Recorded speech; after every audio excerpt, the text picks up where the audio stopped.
दोस्तों, आज की स्वास्थ्य संबंधी जानकारी बहुत ही महत्वपूर्ण है। दोस्तों, शरीर के इन 4 अंगों में यह तेल लगाइए। आपका शरीर स्वतः अपने सारे बीमारियों को नष्ट कर देगा, यानी कि वो खुद ठीक कर लेगा। तो वो 4 अंग कौन कौन से हैं और हमें कौन से तेल लगाने हैं, आज हम इसी विषय में चर्चा करने वाले हैं। इसलिए दोस्तों, कहानी पूरा पढ़िएगा। आज के उपदेश को सुनकर आप अपने जीवन को सफल जीवन बना सकते हैं। और दोस्तों, इस जानकारी से पहले चलिए सुनते हैं भगवान महात्मा बुद्ध का एक उपदेश। एक दिन एक राजा भगवान बुद्ध के पास आया। बुद्ध के आश्रम में बहुत भीड़ थी। राजा ने भगवान बुद्ध से अनुरोध किया कि वह एकांत में कुछ बुद्ध से कहना चाहते हैं। तथागत बुद्ध बोले, सर्वत्र एकांत है, यही बोलो। फिर राजा ने कहा कि मैं तथागत संन्यास लेना चाहता हूं। बुद्ध गंभीर हो गए। वे बोले कि तुम्हें संन्यास्त होने के लिए दीक्षा के पहले मेरी एक शर्त का पालन करना होगा।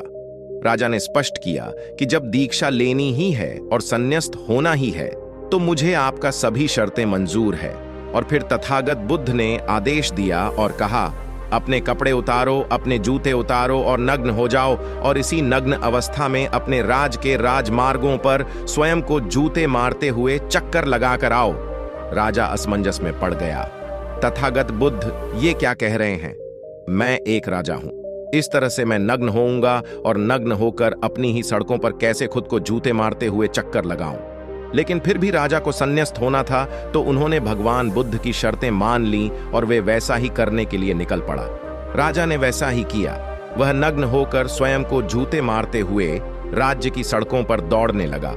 और यहां उसके चले जाने पर शिष्य ने बुद्ध से कहा कि भंते, जब हम आपसे दीक्षा लेने आए थे तब आपने तो ऐसी कठोर शर्त नहीं लगाई थी। आप तो स्वयं करुणा अवतार हैं, फिर आपने राजा के साथ ऐसा कठोर व्यवहार क्यों किया?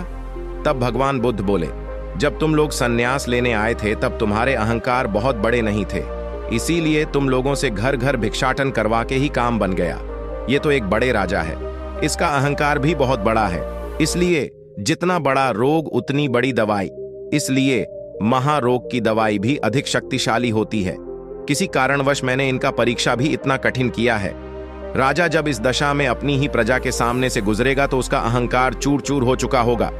राजा ने शाम तक शर्त पूरी कर ली और बुद्ध के चरणों में आकर गिर गया और फिर बोला, तथागत, अब तो मुझे आप दीक्षा देकर मुझे संन्यास्त करें। भगवान बुद्ध ने राजा के सिर पर मुकुट रखा और कहा कि अब तुम्हें संन्यास लेने की जरूरत ही नहीं है। जाओ और कर्ता भाव छोड़कर साक्षी भाव से राज करो। अब तो तुम राजस्व हो चुके हो, अब तुम राजस्व हो। देखिए दोस्तों, किस तरह से भगवान बुद्ध ने एक राजा को उपदेश दिया और राजा का जीवन धन्य हो गया। दोस्तों, ये छोटे से उपदेश से आपको क्या ज्ञान प्राप्त हुआ, कमेंट में हमें जरूर बताइएगा। चलिए अब जानते हैं स्वास्थ्य से संबंधित बहुत ही महत्वपूर्ण जानकारी। रात में ये तेल शरीर के 4 अंगों पर लगा लेना। क्या आप जानते हैं कि ये हमारा शरीर किससे बना है? ये सबसे पहले जानना बहुत जरूरी है। और हमारे शरीर में कौन से 3 दोष पाए जाते हैं? हमारा शरीर 5 तत्वों से बना है और हमारा शरीर में 3 दोष पाए जाते हैं, वात दोष, पित्त दोष और कफ दोष। इसे जानना जरूरी है क्योंकि ये हर एक बीमारी का कारण होता है, क्योंकि हर एक बीमारी का जड़ यही 3 दोष है। इसीलिए जानना जरूरी होता है। तो आपका शरीर का सबसे महत्वपूर्ण दोष ये 3 दोष हैं, पित्त दोष, वात दोष और कफ दोष। अगर आपके शरीर का वात दोष गड़बड़ हो गया तो 60 से 70% बीमारी होगी। अगर आपके शरीर का पित्त दोष गड़बड़ हो गया तो आपके शरीर में 15 से 20% बीमारियां होती हैं। और यदि आपके शरीर का कफ दोष गड़बड़ हो गया तो 5 से 10% बीमारी होती है। अब इस तीनों प्रवृत्ति हमारे शरीर में कब से कब तक रहती है? जब हम जन्म से बाल्य अवस्था में रहते हैं, यानी जब हमारा जन्म होता है और 14 साल की उम्र तक हमारे शरीर में कफ प्रवृत्ति ज्यादा होती है। इस समय कफ ज्यादा बनता है। ये प्रकृति की देन है। कफ इसलिए बनता है क्योंकि हमारा शरीर ग्रो करता है। कफ बनना जरूरी है क्योंकि ये कफ हमारे शरीर के बहुत ही महत्वपूर्ण अंग है। बस हमें यह ध्यान देना है, हम अपने बच्चों को ऐसी कोई चीज नहीं देना है जिससे उनका कफ और बढ़ जाए, क्योंकि बच्चे उस समय कुछ नहीं जानते। पेरेंट्स को जागरूक होना होगा। बस हमें अपने बच्चे को कुछ भी ऐसे चीज नहीं देना है जिससे उसका कफ और बढ़ जाए। कफ बनाने वाली चीजें हमें उन्हें नहीं खिलाना है, नहीं तो क्या होगा?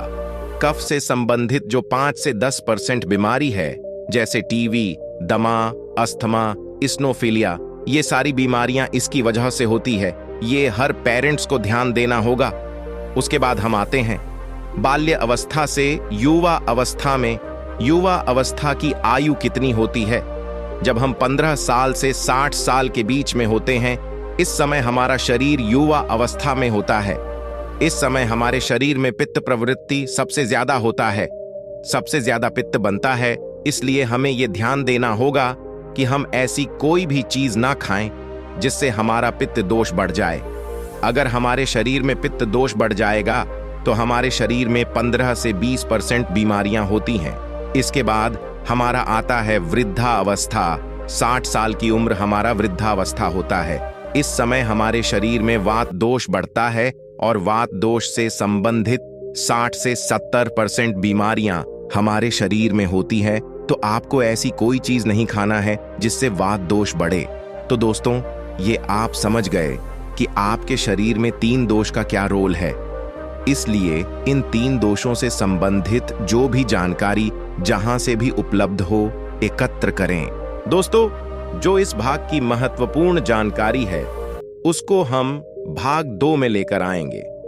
भाग 2 हम बहुत जल्दी लेकर आएंगे, तब तक के लिए क्षमा चाहते हैं। अगर आपको हमारी ये वीडियो अच्छी लगे तो वीडियो को लाइक करें और चैनल को सब्सक्राइब कर लो। कहानी में आगे की बात बहुत महत्वपूर्ण है।